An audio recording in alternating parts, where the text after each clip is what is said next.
4 tahun lalu, dunia dibuat kagum oleh kemegahan penyelenggaraan Piala Dunia 2022 di Qatar.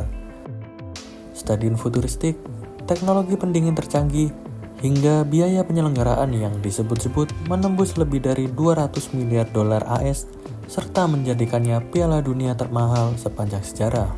Namun ironisnya, di balik semua kemewahan itu, Qatar justru mencatat salah satu rekor paling memalukan dalam sejarah Piala Dunia. Dan yang lebih mengejutkan, 4 tahun kemudian saat tampil lewat kualifikasi Piala Dunia 2026, mereka kembali gagal total. Lalu muncul satu pertanyaan besar.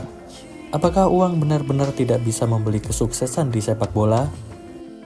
Ketika FIFA menunjuk Qatar sebagai tuan rumah Piala Dunia 2022, keputusan itu langsung memicu kontroversi. Negara kecil yang luas hanya sekitar 11.000 km persegi itu belum pernah memiliki sejarah besar di sepak bola dunia. Namun, Qatar punya ambisi. Mereka membangun stadion-stadion megah, bandara juga diperluas, jaringan metro modern dibangun, bahkan seluruh kota dipersiapkan untuk menyambut jutaan wisatawan. Di luar lapangan, mereka juga mengembangkan Aspire Academy yang bertujuan untuk mencetak pemain-pemain terbaik. Banyak pemain naturalisasi mulai memperkuat tim nasional. Targetnya jelas, bukan hanya menjadi tuan rumah yang sukses, tetapi juga mampu bersaing di atas lapangan. Harapan itu semakin besar setelah Qatar menjuarai Piala Asia 2019, lalu kembali mempertahankan gelarnya pada tahun 2023. Banyak yang percaya bahwa era sepak bola Qatar akhirnya telah tiba. Namun kenyataan berbicara lain. Di laga pembuka Piala Dunia 2022 melawan Ekuador, Qatar kalah 2 gol tanpa balas. Mereka kemudian kembali tumbang dari Senegal dan menutup fase grup dengan kekalahan atas Belanda. 3 pertandingan, 3 kekalahan, dan hanya mampu mencetak 1 gol. Hasil tersebut menjadikan Qatar sebagai tuan rumah pertama dalam sejarah Piala Dunia yang gagal memenangkan 1 pertandingan pun. Alih-alih menjadi kebanggaan nasional, Qatar justru dikenang sebagai salah satu tuan rumah dengan performa terburuk sepanjang sejarah turnamen. Banyak pengamat mulai mempertanyakannya, apakah dominasi Qatar di Asia benar-benar mencerminkan kekuatan mereka? Atau justru karena mereka lebih unggul dalam investasi dibanding kualitas permainan? 4 tahun berselang, Qatar akhirnya tampil di Piala Dunia 2026. Kali ini mereka lolos melalui jalur kualifikasi. Artinya, tidak ada lagi alasan bahwa mereka hanya tampil karena menjadi tuan rumah. Publik berharap pengalaman 4 tahun terakhir akan membuat mereka lebih matang. Namun yang terjadi justru sebaliknya. Qatar hanya mampu meraih 1 hasil imbang, menelan 2 kekalahan, serta mencetak 2 gol tetapi kebobolan 10 kali. Puncak mimpi buruk terjadi saat Kanada menghajar mereka 6 gol tanpa balas.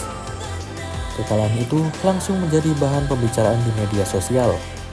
Banyak netizen Asia menjadikannya bahan sindiran di media sosial seperti kalimat, "You play drama, you get karma." Karena selama bertahun-tahun, Qatar dianggap sebagai negara yang memperoleh banyak keuntungan dalam berbagai keputusan di kawasan Asia. Kegagalan Qatar ternyata membuka perdebatan lama. Beberapa federasi Asia sebelumnya pernah mempertanyakan keputusan AFC yang menunjuk Qatar dan Arab Saudi sebagai tuan rumah ronde keempat kualifikasi Piala Dunia 2026. Beberapa negara meminta pertandingan digelar di tempat netral. Namun, permintaan tersebut tidak dikabulkan. Situasi itu memunculkan kembali tuduhan bahwa negara-negara Teluk memiliki pengaruh yang sangat besar dalam politik sepak bola Asia. Meski begitu, perlu dibedakan antara kritik terhadap tata kelola dan kualitas permainan di lapangan. Tidak ada bukti bahwa hasil pertandingan Qatar di Piala Dunia ditentukan oleh intervensi politik.